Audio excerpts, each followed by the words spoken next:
Hello जय हिंद प्यारे साथियों। देखिए आज हम लोग देखने वाले हैं क्लास 12 फिजिक्स 1 से लेकर के 15 चैप्टर तक का 70 अति महत्वपूर्ण क्वेश्चन जो कि आपके परीक्षा के लिए काफी ज्यादा महत्वपूर्ण है। तो इस वीडियो को पूरा शुरू से अंत तक देखिए और गारंटी है प्यारे बच्चों, इस वीडियो को देखिएगा आपको सारा ऑब्जेक्टिव क्लास में याद हो जाएगा, क्योंकि अच्छी तरीके से आपको समझा के पढ़ाएंगे। ठीक है, तो सबसे पहले तो आपको कलम और कॉपी भी ले लेना है, क्योंकि जो ऑब्जेक्टिव आपको पता नहीं रहेगा उसको आपको कॉपी में नोट करके आपको याद कर लेना है। ठीक है, ऐसे तो आपको क्लास में याद हो जाएगा। तो चलिए प्यारे बच्चों फटाफट शुरुआत करते हैं, और साथ में आप लोग चैनल से पहली बार जुड़ते हैं तो चैनल को भी सब्सक्राइब कर लेना है। तो आइए शुरुआत करते हैं। देखिए क्लास 12 फिजिक्स 1 से लेकर के 15 चैप्टर तक का महत्वपूर्ण ऑब्जेक्टिव करवाएंगे, और साथ में आप लोग व्हाट्सएप ग्रुप में जो विद्यार्थी नहीं जुड़े हैं, ठीक है, इस नंबर पर व्हाट्सएप मैसेज करके आपको जुड़ जाना है।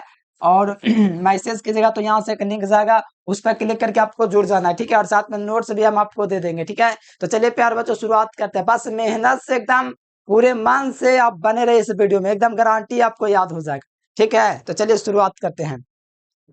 तो देखिए प्यार बच्चों पहला नंबर जो क्वेश्चन है, इलेक्ट्रॉन पर आवेश कितना होता है, यानी कि the charge on an electron. तो इलेक्ट्रॉन पर कितना आवेश होता है, तो आप सभी को पता होगा 1.6 गुना 10 की घात -19 कूलम होता है। तो ये वाला ऑप्शन मिला लीजिए, और माइनस में होता है, इलेक्ट्रॉन पर माइनस में आवेश होता है, और प्रोटॉन जो होता है उस पर धन आवेश होता है, यानी कि धन यानी कि पॉजिटिव आवेश होता है। तो इलेक्ट्रॉन की बात किया जा रहा है, इसलिए इसका राइट आंसर क्या हो जाएगा, बी नंबर हो जाएगा माइनस में। ठीक है, तो राइट आंसर क्या हो जाएगा, बी नंबर ऑप्शन। अगला क्वेश्चन देखिए कहा जा रहा है, अगला क्वेश्चन प्यार बच्चों का विद्युत क्षेत्र की तीव्रता का मात्रा क्या होता है।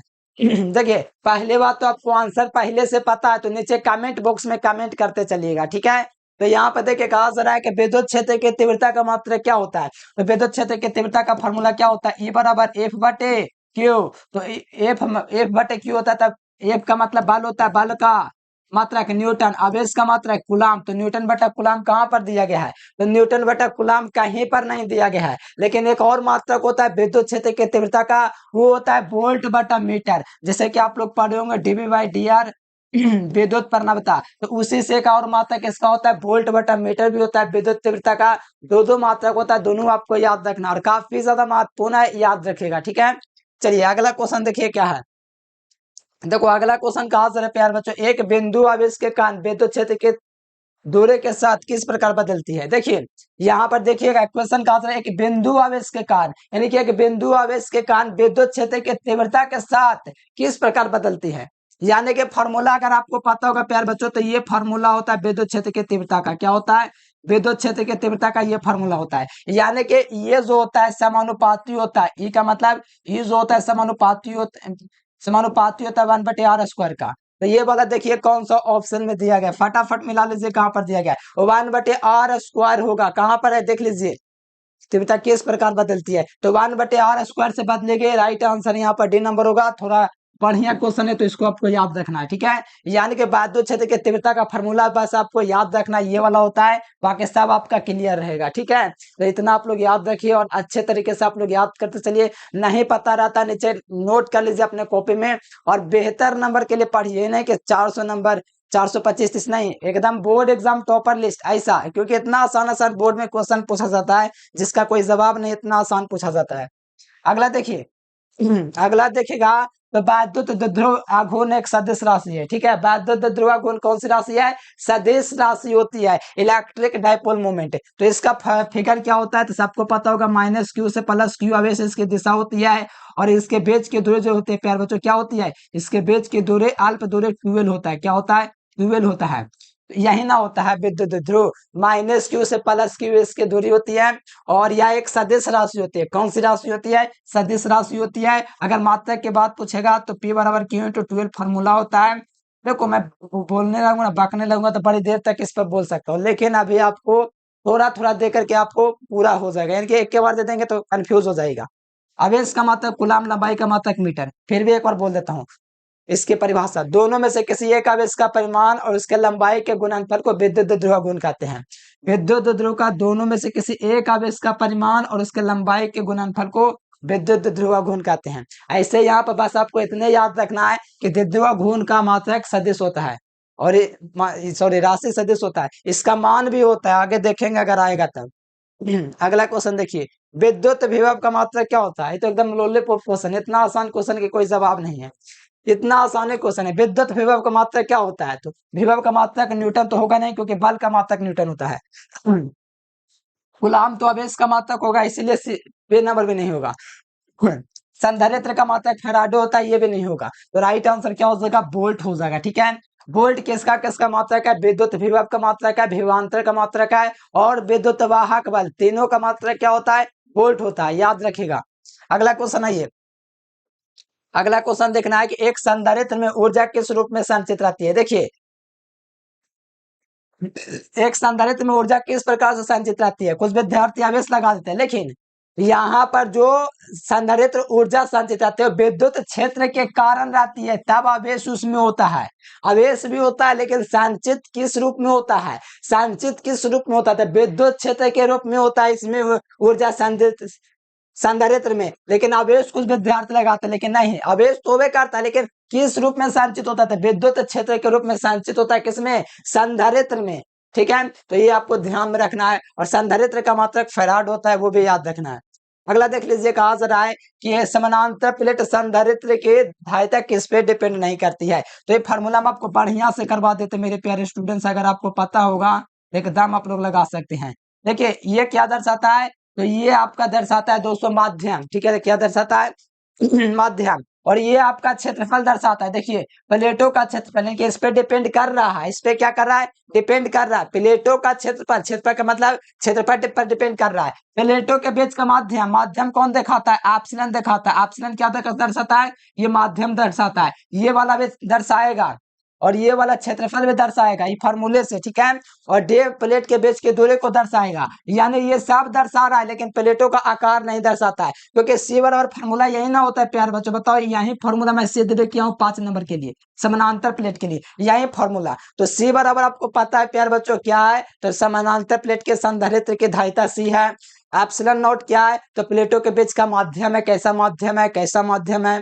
प्लेटों का क्षेत्रफल क्या है? उस पर डिपेंड कर रहा है। प्लेटों के बीच की दूरी डी पर डिपेंड कर रहा है, लेकिन प्लेटों का आकार पर डिपेंड नहीं करता है। और यही क्वेश्चन पूछा गया, बहुत महत्वपूर्ण है, 2 साल लगातार पूछा गया। राइट आंसर क्या होगा? D number. और फटाफट जो विद्यार्थी लाइक नहीं किया, लाइक कर लीजिए, और साथ में चैनल से पहली बार जुड़ने पर चैनल को सब्सक्राइब करके बेल नोटिफिकेशन दबा लेना है। और आपको ग्रुप में आपको जरूर ज्वाइन कर लेना, इस नंबर पर मैसेज करके। ठीक है, अभी नंबर स्क्रीनशॉट कर लीजिए, बाद में आप लोग ज्वाइन कर लीजिएगा। ठीक है, अगला क्वेश्चन आते हैं, विद्युत धारा का मात्रक क्या होता है? तो देखिए, विद्युत धारा का मात्रक एम्पियर होता है, सबको पता है। और 1 एम्पियर, जैसे कि आप लोग पढ़ोगे, आई बराबर क्यू बटे टी मैट्रिक में। ठीक है, ठीक है, तो यहाँ से अगर इसका निकालेगा 1 एम्पियर इसका मात्रक होता है, तो 1 एम्पियर क्या निकलेगा? 1 कूलाम बटे 1 सेकंड निकलेगा। यानी कि 1 सेकंड में 1 कूलाम प्रवाहित होता है, उसे हम लोग 1 एम्पियर कहते हैं। ठीक है, और ये विद्युत धारा मात्रक किसका होता है? एम्पियर का मात्रक होता है। ये विद्युत विभव का मात्रक वोल्ट होता है। ये प्रतिरोध का मात्रक होता है। ये शक्ति का मात्रक होता है। तो ये वाला होवेगा नहीं करेगा। तो राइट आंसर क्या होगा? तो सी नंबर। अगला क्वेश्चन आइए, अगला क्वेश्चन 9 नंबर क्वेश्चन है कि ओम का नियम क्या है? तो V बराबर आप लोग हर जगह पढ़े हैं, आई आर होता है। क्या होता है? V बराबर आई आर। तो V बराबर आई आर, ओम का नियम, ऑप्शन नंबर ए। ठीक है, ये तो और भी अगला क्वेश्चन है। अगला क्वेश्चन देखिए, प्रतिरोधकता का ऐसे मात्रक क्या हो जाएगा? तो प्रतिरोधकता, नाम सुनिए, प्रतिरोधकता तो नाम सुने ही होंगे प्यारे बच्चों। रो बराबर क्या होता है? फॉर्मूला आर बटा एल होता है। प्रतिरोध के बारे में पढ़े होंगे ना, तो प्रतिरोधकता जरूर जानते होंगे। ठीक है, 12th में भी है, 10th में भी है। मात्रक पूछा जा रहा है, तो ये आर का मतलब प्रतिरोध, प्रतिरोध का मतलब ओम, क्षेत्रफल ए का मतलब, तो क्षेत्रफल का मतलब मीटर स्क्वायर है। और लंबाई का मात्रक क्या होता है? तो लंबाई का मात्रक मीटर होता है। तो एगो मीटर से एगो मीटर काट जाएगा, तो क्या हो जाएगा? ओम मीटर इसका मात्रक हो जाएगा। क्या हो जाएगा? ओम मीटर इसका मात्रक हो जाएगा। राइट आंसर बी नंबर हो जाएगा। इसे को विशेष प्रतिरोध भी कहा जाता है, और इसी को प्रतिरोधकता भी कहा जाता है। और मात्रा का भी निकाले, चाहे तो बीमा में निकाल सकते हैं, लेकिन कोई जरूरत नहीं है। जैसे जैसे हमें आगे क्वेश्चन आएगा वैसे वैसे करते चलेंगे। अगर इसी पर ज्यादा टाइम दे देंगे तो आपको भी बोरिंग लगेगा। ठीक है, अभी सीखते चलिए, आपको सारा चीज क्लियर हो जाएगा।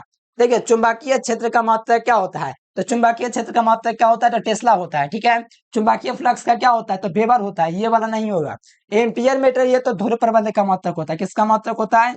ध्रुव प्रबल।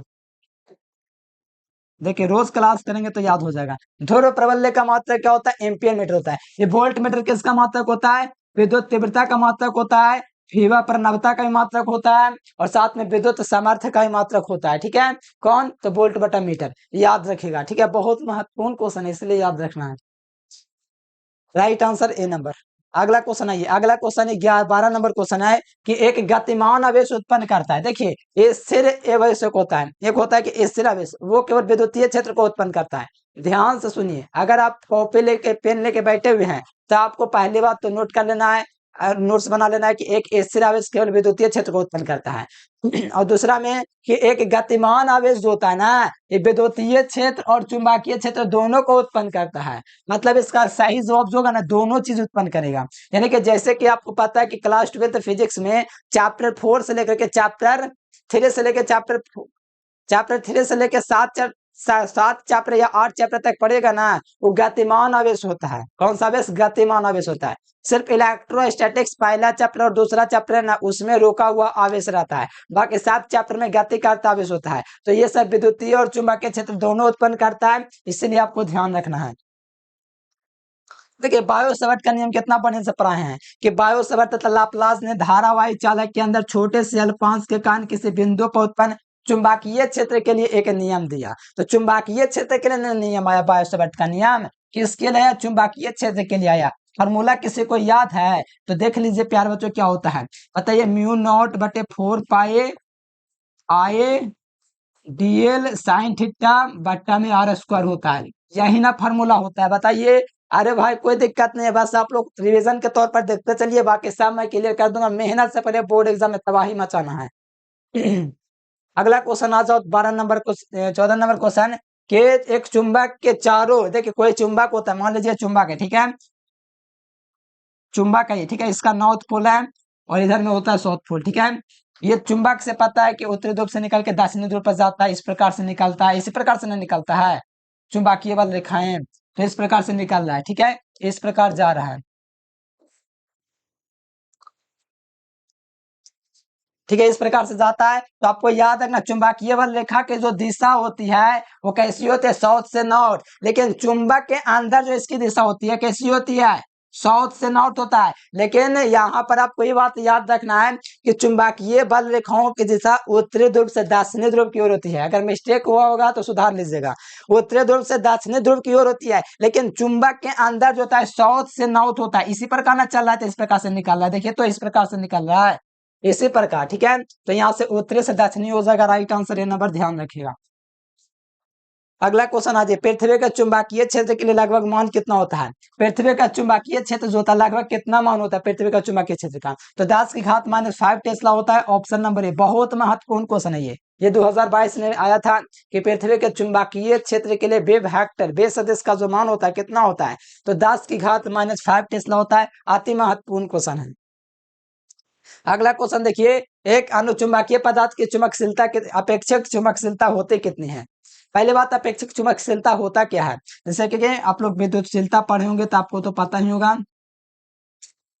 ठीक है, तो ये होता है म्यू बटे म्यू नॉट, पढ़े होंगे आप लोग जरूर से। ठीक है, यही ना होता है माध्यम के ऊपर में क्या है? माध्यम के चुंबकशीलता बटा में निर्वात के चुंबकशीलता के अनुपात को अपेक्षित चुंबकशीलता कहते हैं। तो ये पूछा जा रहा है अनुचुंबकीय पदार्थ के लिए क्या होता है? तो अन्य अनुचुंबकीय पदार्थ जो होता है ना, उसके लिए इसका जो मान होता है ना, थोड़ा सा अधिक होता है। कितना? थोड़ा सा, मतलब थोड़ा सा अधिक होता है। और लव चुंबकीय पदार्थ के लिए जो अपेक्षित चुंबकशीलता का मान होता है बहुत अधिक होता है। बस आपको इतने बस याद रखना है कि अनुचुंबकीय पदार्थ का अपेक्षित चुंबकशीलता होता है 1 से अधिक होता है, ज्यादा अधिक नहीं होता है, बस 1 से अधिक होता है, बस इतना याद रखना। आगे बाकी सब क्लियर होगा। ठीक है, बस मेहनत करते रहिए। फैराडे का पहला नियम, विद्युत वाहक बल की मात्रा ज्ञात करने की विधि है इलेक्ट्रोमोटिव फोर्स। विद्युत वाहक बल की मात्रा इससे प्राप्त होता है। ठीक है, उतना महत्वपूर्ण ये तो नहीं है। 17 नंबर। 18वां क्वेश्चन तो आप लोग पढ़े हैं, लेंस का नियम क्या होता है? 1/f बराबर 1/v माइनस 1/u पढ़े हैं ना? ऑप्शन नंबर ए इसका हो जाएगा। देखिए ये बहुत महत्वपूर्ण क्वेश्चन है, ध्यान दीजिएगा। जैसे कि आपको पूर्ण आंतरिक परिवर्तन पढ़ा दिया गया होगा कि पूर्ण आंतरिक परिवर्तन क्या होता है? जब प्रकाश की किरण दूसरे माध्यम में ना जाकर के उसी माध्यम में वापस लौट जाती है, तो इस घटना को हम लोग पूर्ण आंतरिक परिवर्तन कहते हैं। और इसका शर्त होता है कि प्रकाश का किरण सघन माध्यम से विरल माध्यम में जाना चाहिए। पहला शर्त है ना, प्रकाश का किरण सघन माध्यम से विरल माध्यम की ओर होना चाहिए, लेकिन उसी माध्यम में वापस लौट जाता है।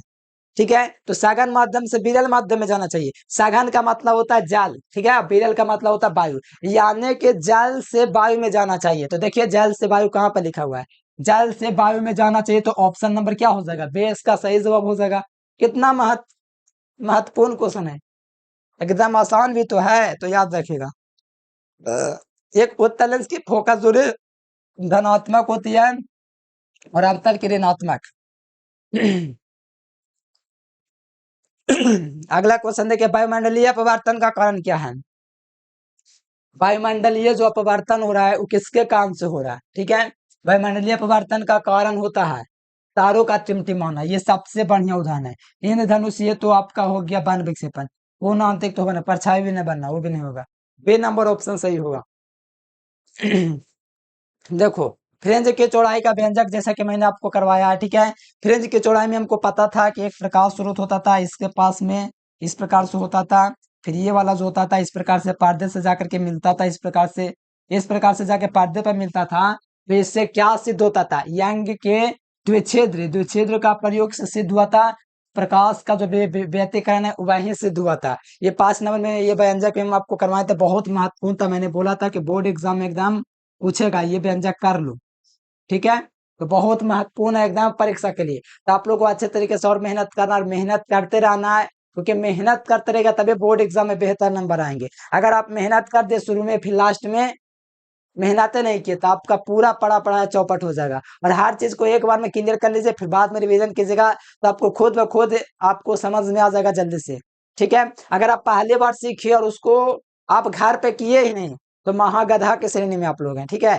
अगर आप कुछ सीखे हैं तो उसको घर पे जाके प्रैक्टिस कीजिए, एक बार में डॉट खत्म कर लीजिए। डॉट मान लीजिए होता है तो पूछ के डॉट खत्म कर लीजिए, लेकिन क्लियर जरूर कर लीजिए। और किसी दिन बाद मान लीजिए भूल जाते हैं तो रिविजन करेंगे ना तो आपको याद आ जाएगा, फिर आपको खुशी होगा तो आत्मविश्वास बढ़ेगा, फिर तो कहीं दिक्कत नहीं होगा।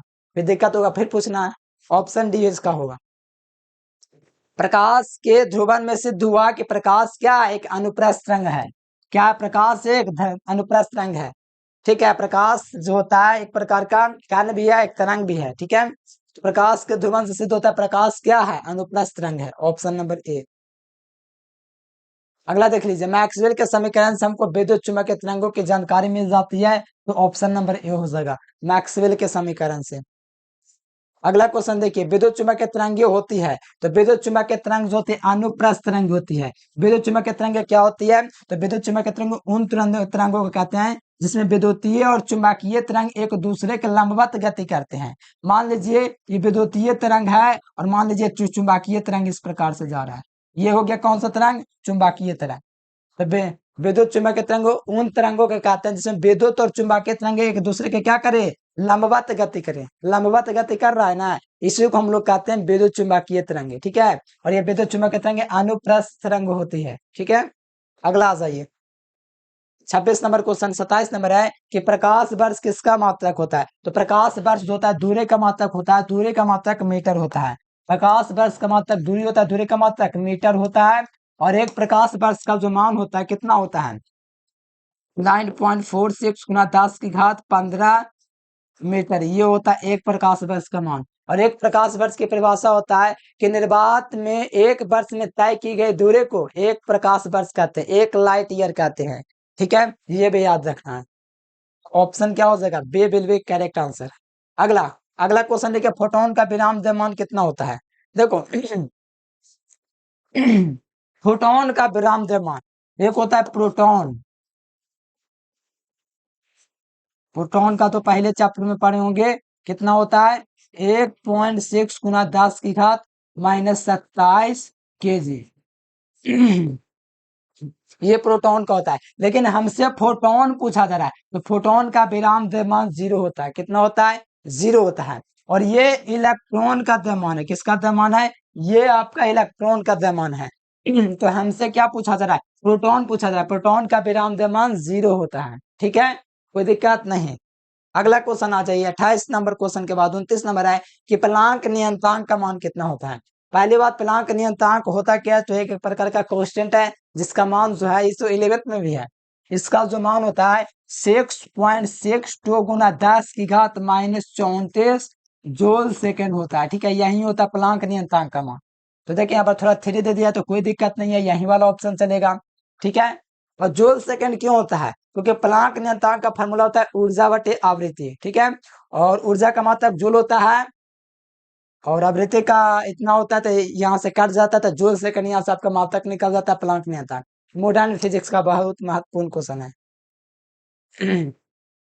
फोटो इलेक्ट्रिक प्रभाव में क्या निकलता है, तो प्रकाश, जैसे कि आप लोग पढ़े होंगे या नहीं भी पढ़े होंगे, प्रकाश विद्युत प्रभाव जो कि मॉडर्न फिजिक्स का क्वेश्चन है। जब किसी धातु सतह पर प्रकाश पड़ता है तो धातु सतह से प्रकाश इलेक्ट्रॉनों का क्या होने लगता है, उत्सर्जन होने लगता है। यानी कि जब किसी धातु सतह पर प्रकाश पड़ेगा तो धातु सतह से प्रकाश इलेक्ट्रॉनों का क्या होने लगेगा, उत्सर्जन, मतलब बाहर निकलने लगेगा। इसको हम लोग बोलते हैं प्रकाश विद्युत प्रभाव। दैट मीन्स बी ऑप्शन बिल्कुल सही।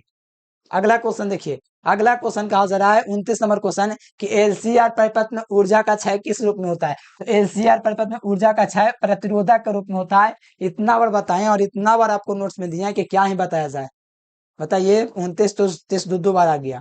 डायनेमो का कार्य सिद्धांत किस पर आधारित होता है, तो सबको पता होगा कि डायनेमो का कार्य सिद्धांत विद्युत चुंबकीय प्रेरण पर आधारित होता है। डायनेमो आप लोग शायद मैट्रिक में पढ़े होंगे, 12th में भी है, लेकिन पूछता नहीं है डायनेमो, ठीक है। लेकिन ये वाला क्वेश्चन जरूर पूछता है कि डायनेमो का सिद्धांत विद्युत चुंबकीय प्रेरण पर आधारित होता है। ये इतना बार पूछा गया कि सबसे ज्यादा महत्वपूर्ण क्वेश्चन है। अगला क्वेश्चन है ये, स्व प्रेरकत्व का मात्रक क्या होता है, तो चुंबकीय फ्लक्स का मात्रक वेबर होता है, खत्म हो गया। प्रतिरोध का मात्रक ओम होता है, खत्म हो गया। चुंबकीय क्षेत्र का मात्रक गॉस होता है, खत्म हो गया। तो स्व प्रेरकत्व या अन्योन प्रेरकत्व मात्रक क्या होगा, एन रे होगा, क्या होगा, एन रे। एक हेनरी क्या होता है, तो एक हेनरी बराबर होता है 1 वेबर प्रति एम्पियर, ठीक है। ये फॉर्मूला भी होता है, तो ये भी आपको याद रखना, एकदम भौकाल मचा देना एग्जाम में, ठीक है, एकदम धुआं धुआं कर देंगे। आइए अगला क्वेश्चन देख लीजिए क्या कहा जा रहा है। ये क्वेश्चन देख लीजिए, ठीक है, बहुत बढ़िया क्वेश्चन है, एकदम मस्त क्वेश्चन है, बहुत बढ़िया। ये देखो बहुत बार क्वेश्चन, पहली बात ये 2017, 18, 19, 2024, 25 में पूछा हुआ क्वेश्चन है। बहुत बार पूछा गया, बहुत बार पूछा गया, याद रखिएगा। प्रतिवर्ती धारा का समीकरण इतना दिया गया, तो प्रतिवर्ती धारा का तत्कालिक मान कितना बताया थे, 7वां chapter, I nought sine omega t बताए थे, ठीक है। तो तुलना कर दो, I nought sine omega t, omega का मान कितना है, ओमेगा का मान कितना निकला, ओमेगा बराबर निकला आपका 100 पाई, यही ना निकला, बताओ। आई नॉट का मान 0.6 है, उसका काम नहीं है, साइन का भी काम नहीं। ओमेगा टी, ओमेगा का मान हमको चाहिए, किसका मान, ओमेगा का मान यहाँ से निकलेगा ना, तुलना कर लो, तुलना कर लो। ओमेगा का मान 100 पाई, तो ओमेगा का क्या होता है, ओमेगा बराबर 2 पाई एफ होता है, बराबर में 100 पाई, ठीक है। पाई से पाई खत्म, पाई से पाई खत्म, और एफ बराबर क्या हो जाएगा, 100/50, 2, तो 2 से कटेगा तो कितना मतलब इस कटेगा, एफ का मान 50 निकलेगा, कितना निकलेगा, 50 निकलेगा। एफ का मान ऑप्शन नंबर बी हो जाएगा, ठीक है। स्क्रीनशॉट ले लीजिए, समझने में कोई दिक्कत नहीं। चलिए अगला क्वेश्चन आ जाइए। देखिए एक गैल्वेनोमीटर को गैल्वेनोमीटर का प्रतिरोध जी है, तो मुख्य धारा 1% है, तो क्या हो जाएगा, G/99, ऑप्शन बी। इस हम बनाने की चीज है, 2% रहेगा तो G/98। एक गैल्वेनोमीटर को वोल्ट मीटर में परिवर्तित किया जा सकता है, श्रेणी क्रम में उच्च प्रतिरोध, बड़ी बढ़िया से चौथा चैप्टर में पढ़ा चुके हैं, और इससे एकदम हर साल ऐसा क्वेश्चन पूछा जाता है जोड़ने के लिए। तो सारा चीज हम पढ़ा रखे हैं, देख लीजिएगा, बहुत बढ़िया से पढ़ाए, ठीक है। शंट के परिभाषा में भी सब करवाए हैं, बहुत महत्वपूर्ण है, याद रखिएगा, ठीक है। अभी तो याद रखना, गैल्वेनोमीटर को वोल्ट मीटर में बदलने के लिए श्रेणी क्रम में उच्च प्रतिरोध जोड़ते हैं। अब श्रेणी क्रम क्या है, समानांतर क्रम क्या है, ये तो एकदम शुरुआती है कि 4 चैप्टर में पढ़ना है। देखिए यदि दो, ये बहुत बढ़िया क्वेश्चन है, बहुत बढ़िया क्वेश्चन है। यदि दो आवेशित कणों के बीच की दूरी आधे कर जीता है, तो कणों के बीच लगने वाला बल क्या होगा। मान लीजिए कि दो आवेशित कण है, ठीक है, यहाँ पर आप मान लीजिए दो आवेशित कण Q1 और Q2 है, ठीक है। इसके बीच की दूरी मान लीजिए R है, तो इसके बीच की दूरी R आधी कर दी जाए, तो हमको तो पता है कि F बराबर क्या होता है, फार्मूला कूलाम के नियम पढ़ाए हैं ना, वही वाला है, यही ना होता फार्मूला, Q/R², यही ना होता है। तो आप बताइए एफ किसके समानुपाती हो रहा है, R/R² के समानुपाती है ना, देखिए यहाँ पर 1/R² के समानुपाती है। तो हमको बेच के दूरी मान लीजिए R है, आधा कर दिया जाए तो 1/R हो जाएगा ना। अगर आधे कर दिया जाए तो आधे का मतलब 1/R, जैसे एक का आधा 1/2 होता है ना। अच्छा, R/2 हो जाएगा, सॉरी, R/2 हो जाएगा। R/2 आधा हो गया, कोई दिक्कत नहीं ना। जैसे एक का आधा 1/2 होता है आपका, मान लीजिए कि दो, आपके कलम का आधा था, कलम बटे आधा, ठीक है। तो R/2 मैंने समझो आधा है, तो सब लोग जानता है, बच्चा बच्चा। तो इसका अगर मान लीजिए आधा काट देंगे तो F समानुपाती क्या हो जाएगा, 1/R/2 का होल स्क्वायर। अब बताओ ये क्या हो जाएगा, F समानुपाती R की घात स्क्वायर बटा में 4। तो इस सबसे नीचे वाला सबसे ऊपर आ जाएगा, देखिए इसका हो जाएगा 4/R²। तो बताओ 4 गुना F हो गया कि नहीं, बल 4 गुना हो गया कि नहीं, बल समानुपाती हो गया 4 गुना के, इसलिए 4 गुना हो जाएगा। राइट आंसर 3 नंबर, याद रट लो ना सीधे, नहीं उतना करने आया है तो रट लो कि 2 गुना कर दिया जाए। इतना आसान है, मैथमेटिक्स कॉन्सेप्ट लगा, इतना तो समझ सकते हैं, बहुत आसान है। प्रेरक प्रतिघात का मतलब क्या होता है, देखिए प्रेरक प्रतिघात का मतलब तो ओम होता है। प्रेरक प्रतिघात होता है किसी प्रतिवर्ती धारा स्रोत में प्रेरकत्व के द्वारा लगाया गया अवरोध प्रेरक प्रतिघात कहलाता है। पहली बात, प्रेरक प्रतिघात का क्वेश्चन आया है तो हमको पता होना चाहिए कि ओमेगा एल का एक्सएल का फॉर्मूला क्या होता है। इसको एक्सएल से सूचित करते थे, एक्सएल बराबर ओमेगा एल, और ओमेगा का मान थोड़ी देर पहले बताया था 2 पाई एफ होता है न्यूमेरिकलवा में, ठीक है। 2 पाई एफ एल हो जाएगा, इसका मिला लीजिए, ऑप्शन नंबर ए हो जाएगा इसका, ठीक है। नहीं पता रहेगा जो चीज लिख लीजिएगा। बाटेहीन धारा के लिए शक्ति गुणांक का मान कितना होता है, 0 होता है। अति महत्वपूर्ण क्वेश्चन भी आई है। बाटेहीन धारा क्या होता है, एकदम हमको मुंह जुबान नहीं याद है, क्योंकि हमको मकसद रटाना बटाना नहीं है कि रटा दिए या फिर भूल गए। मैंने फिगर समझेगा याद जाएगा, परिभाषा समझेगा तो याद हो जाएगा। बाटेहीन धारा उस धारा परिपथ को कहते हैं जिसमें धारा प्रवाहित करने पर कोई ऊर्जा का हानि नहीं होता है। और बाटेहीन धारा के लिए शक्ति गुणांक का जो मान होता है वो 0 होता है। बताओ, इससे भी कुछ आसान चीज है। संधारित्र का शक्ति गुणांक बताओ, संधारित्र का शक्ति गुणांक पूछे या बाटेहीन धारा का शक्ति गुणांक पूछे, ये सबका शक्ति गुणांक पूछेगा 0। शक्ति गुणांक का फॉर्मूला क्या होता है, शक्ति गुणांक cos फाइव बराबर जो होता है R/Z होता है। ऊपर में यथार्थ शक्ति, ठीक है, बहुत महत्वपूर्ण क्वेश्चन 2 नंबर के लिए। यथार्थ माध्य शक्ति लिख लेना फॉर्मूला, माध्य शक्ति बटा में आभासी माध्य शक्ति, बटा में आभासी माध्य शक्ति, ठीक है। इसी को हम लोग कहते हैं शक्ति गुणांक, या cos फाइव बराबर R/Z इंग्लिश में यथार्थ माध्य शक्ति और आभासी माध्य शक्ति के अनुपात को शक्ति गुणांक कहते हैं। याद रखना, याद रखना, शक्ति गुणांक बोले हैं, याद रखना कल। अगला क्वेश्चन, प्रतिबाधा का मात्रक होता है, तो प्रतिबाधा का मात्रक क्या होता है भाई, ओम ना होता है, ओम।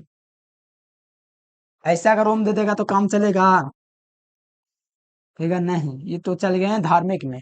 तो प्रतिरोध का मात्रक ओम होता है, ठीक है, ओम का मतलब यही होता है, इसी से निकला ये ओम, ठीक है। कार्य का मतलब जूल होता है, तो होगा नहीं, मीटर तो होगा नहीं, न्यूटन का चल गया बल, ठीक है। तो प्रतिबाधा का मात्रक क्या हो जाएगा, ओम हो जाएगा। प्रतिबाधा, प्रतिरोध, धात्रीय प्रतिघात, पेनिक प्रतिघात, प्रतिबाधा, इंपेडेंस, रेजिस्टेंस, सब का मात्रक ओम। Option number A. अगला क्वेश्चन देख लीजिए, भारत में आपूर्ति की जा रही प्रतिवर्ती धारा की आवृत्ति कितनी होती है। तो देखो, भारत में आपूर्ति की जा रही प्रतिवर्ती धारा की जो आवृत्ति होती है वो 50 हर्ट्ज 1 सेकंड में पूरा करता है। जैसे एक चक्कर यहाँ से यहाँ एक चक्कर पूरा होता है ना, इसको भारत में 1 सेकंड में 50 आवृत्ति पूरा करता है। और अमेरिका वाला 60 तक पहुंच जाता है, जापान वाला 60 तक पहुंच जाता है, इसीलिए तो वो सब विकसित है, ठीक है। तो यहाँ पर 50 हर्ट्ज भारत में यूज होता है, ऑप्शन नंबर ए। ये मैट्रिक में ही पढ़ना था। अगला क्वेश्चन देखिए, ट्रांसफॉर्मर में अपवर्तित रहने वाली राशि होती है आवृत्ति। ट्रांसफॉर्मर के बारे में पढ़े होंगे, पढ़ाए होंगे, एकदम बड़े बढ़िया, एकदम क्या बताएं, हमको तो विश्वास नहीं, इतना आसान सिलेबस है फिर भी बोर्ड एग्जाम में नंबर नहीं लाता है सर, एकदम ठोक के लाइए 490+। कोई बड़ी बात नहीं, आप लोग देखे नहीं पढ़ते तो आपको लगता है, ठीक है, बहुत आसान है, मेहनत करने वाले के लिए कोई बड़ा बात थोड़ी है। क्या 490 भी कम है, टारगेट रखेगा कि 500 में 500 हमको लाना है, ठीक है। तब काट छट के 480 43 83 आता है नंबर, काट छाट के ये होता है। 483 सोचिएगा कि हमको लाना है तो 460 पे अटक जाएगा। सोचना है कि 500 नंबर, सब में 100 नंबर लेके आना, किस में गलती होगा, किसी में गलती नहीं होने देंगे। 200 नंबर का क्वेश्चन रहेगा, 100 नंबर गलती हो जाएगा, ऐसा हो ही नहीं सकता है। जो मेहनत करेगा वो सोचवे नहीं करेगा हमको 99 लाना है, सीधे सोचेगा हमको 100 में 100 लाना है। सच्चाई है। अगर आप सोचते हैं कि हमको 90 नंबर लाना है तो 90 नहीं आएगा, लिख के रखिए। 90 नहीं आएगा, लेकिन हाँ कह सकते हैं 83-84 आ जाएगा। लेकिन 100 में 100 टारगेट रखिएगा, एकदम एक को क्वेश्चन नहीं छोड़ना है। साहब 100 में 100 भी आ सकता है, 99 भी आ सकता है, 98 भी आ सकता है, लेकिन 95 से नीचे बहुत कम चांस है कि आएगा। अगर 95% आ जाएगा तो मतलब 475। और कोई बिहार में माई का लाल नहीं है जो 475 नंबर को ठुकरा दे। 475 आपका आया है तो टॉपर लिस्ट में 12th में खास करके कॉल आएगा। ठीक है, एकदम कॉल आएगा, 460 वाला के कॉल आ जाता है। और देखिए, एक प्रतिरोधक के आर पर प्रतिवर्ती धारा वोल्टा मापी जा सकती है, तो एक ताप तारेमीटर के प्रयोग के द्वारा, ठीक है, वोल्ट मीटर के प्रयोग के द्वारा। तो ये याद रखना है, एक ताप वोल्ट मीटर के प्रयोग के द्वारा। अगला देखिए, हाँ ये क्वेश्चन तो बहुत बढ़िया से हम करवाए हैं, ठीक है, एकदम एकदम फोड़ फोड़ के पढ़ाए हैं, तोड़ तोड़ के पढ़ाए हैं। धारा यानी धारा और विभवांतर के बीच का कलांतर ए है, उसमें हम फाई शायद करवाएंगे, ठीक है। तो ए रहे या फाई रहे, ठीक है, उसका शक्ति गुणांक कॉस फाई होगा, करवाए होंगे, देख लेना नोट्स में, सारा चीज करवाया हुआ है। फिर भी याद रखना है, शुद्ध प्रेरकत्व का औसत शक्ति 0 था, ये सिद्ध करके हम आपको बताएं, 7वां चैप्टर सिद्ध करके लिखवाए थे, ये नहीं लिखवा दे कि 0 होता है, कैसे हुआ वो सारा चीज करवाया हुआ है। ऑप्शन नंबर ए, ठीक है। शुद्ध एक एक क्वेश्चन दोनों है। शुद्ध औसत शक्ति, शुद्ध औसत शक्ति, अच्छा दोनों एक एक क्वेश्चन है, 0 होगा। एलसीआर परिपथ में शक्ति गुणांक कितना होता है, तो हमको पता है कि एलसीआर परिपथ में अनुनाद की स्थिति क्या होती है, तो अनुनाद की स्थिति जो होता है ओमेगा एल ओमेगा सी के बराबर हो जाता है, पता है कि नहीं।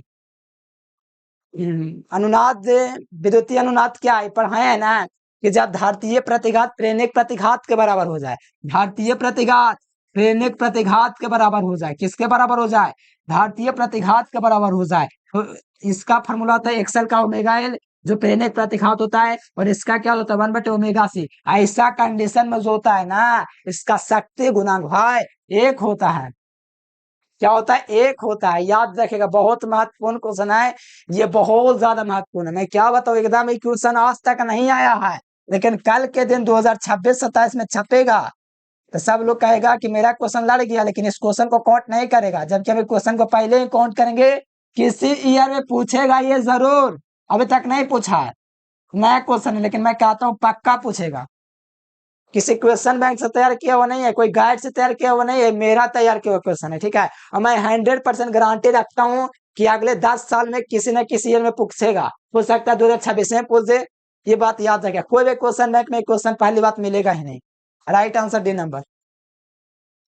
अनंत लंबाई के आवेशित बेलन से आर दूरी पर हम आपको व्यंजक पढ़वाए हैं, 1/2 पाई एप्सिलॉन नॉट लिम्डा बटे आर, बताएं कि नहीं, बताओ।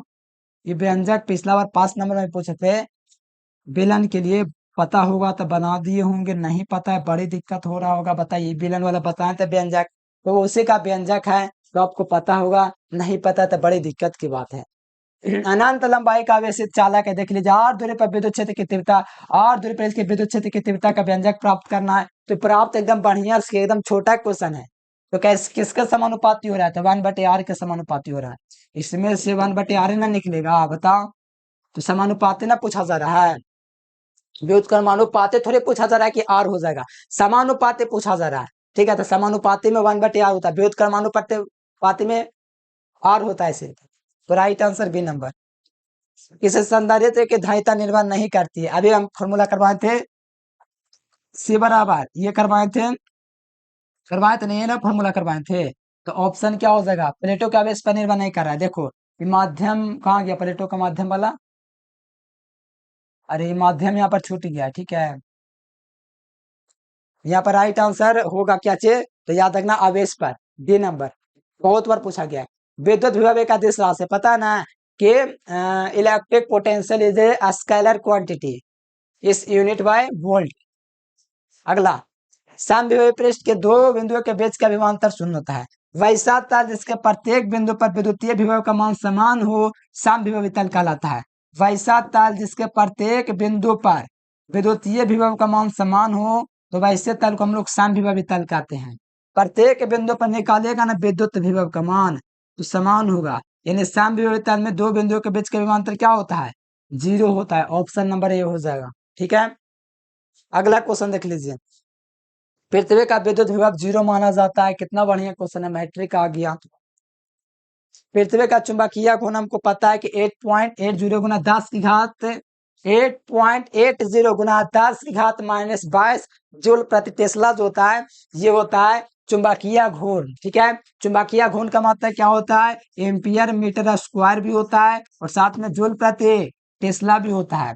ठीक है, ये सब याद रखना है। और मैं यही कहना चाहता हूँ मेरे प्यारे स्टूडेंट्स, ये जो नंबर दिख रहा है नोट्स के लिए, इस नंबर को आपको पहली बार स्क्रीनशॉट करके आपको व्हाट्सएप ग्रुप में मैसेज जोड़ने के लिए आपको व्हाट्सएप मैसेज कर देना, नोट्स भी आपको मिल जाएगा प्रॉपर। ठीक है, अगला क्वेश्चन देखिए। 5 टेस्ला बराबर चुंबकीय क्षेत्र का क्या होता है। एक टेस्ला बराबर क्या होता है बताइए।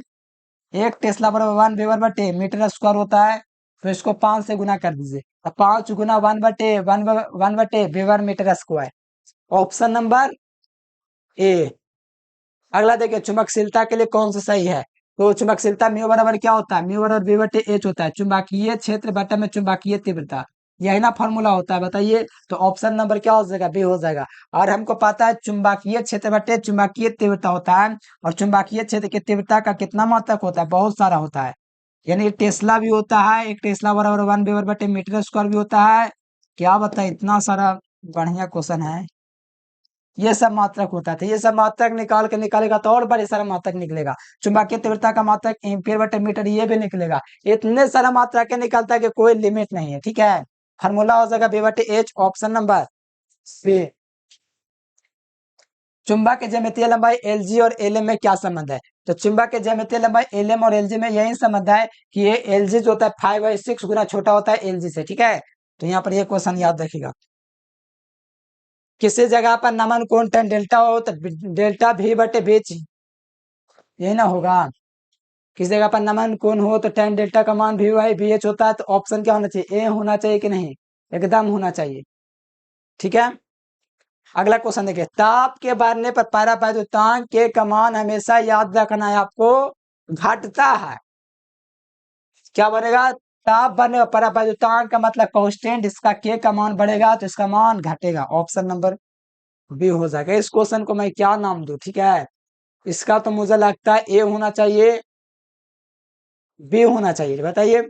मुझे तो लगता है इसका ए नंबर होना चाहिए, लेकिन बी नंबर भी कहना गलत नहीं है। ठीक है, तो इस क्वेश्चन को पेंडिंग में रहने दीजिए। ये तो मैं भी सिद्ध भी किया हूं, लेकिन थोड़ा सा कंफ्यूजन है कि अब इसका पृष्ठ घनत्व सिग्मा दिया गया है।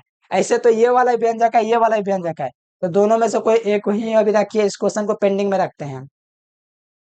आप बताइए, ये वाला व्यंजक कितना बार करवाएं, एकदम हालत खराब है इसको करवाते करवाते।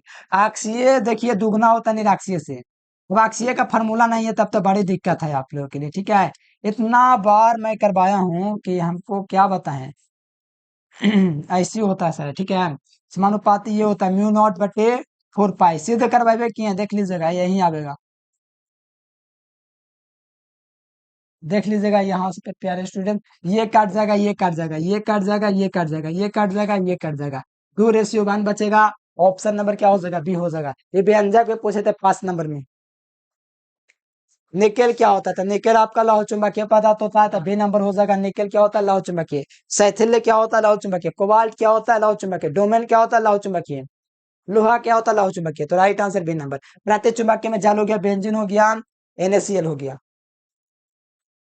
देखिए विद्युत चुंबकीय तरंग कौन है, देखिए विद्युत चुंबकीय तरंग जो होता है, मामा की एक यूवी कार चलाने के लिए आई एम रेडी, इसका मैं ट्रिक दे रखा हूं। तो मामा की गामा की तो विद्युत चुंबकीय तरंग है। मामा की एक्स यानी कि एक्स किरण, यूवी कार अल्ट्रावायलेट किरण है कहीं पर, हाँ ये भी विद्युत चुंबकीय तरंग है। ठीक है, चलाने के लिए आई एम रेडी, तो कौन सा होगा, यहाँ पर लग रहा है इंफ्रारेड बच गया। मामा की, ठीक है, मामा की गामा, मामा की एक्स, एक्स का मतलब एक्स किरण, यू का मतलब अल्ट्रा वायलेट। ठीक है, वे का मतलब विजिबल दृश्य किरण, चलाने के लिए आई, आई का इंफ्रारेड, अरे यार इंफ्रारेड। अच्छा, विद्युत चुंबकीय तरंग आवृत्ति पूछा था, हम ये सोच लिए थे क्वेश्चन में कि निम्नलिखित में से कौन विद्युत चुंबकीय तरंग है, तभी तो कह रहे हैं चारों तो विद्युत चुंबकीय तरंग ही है।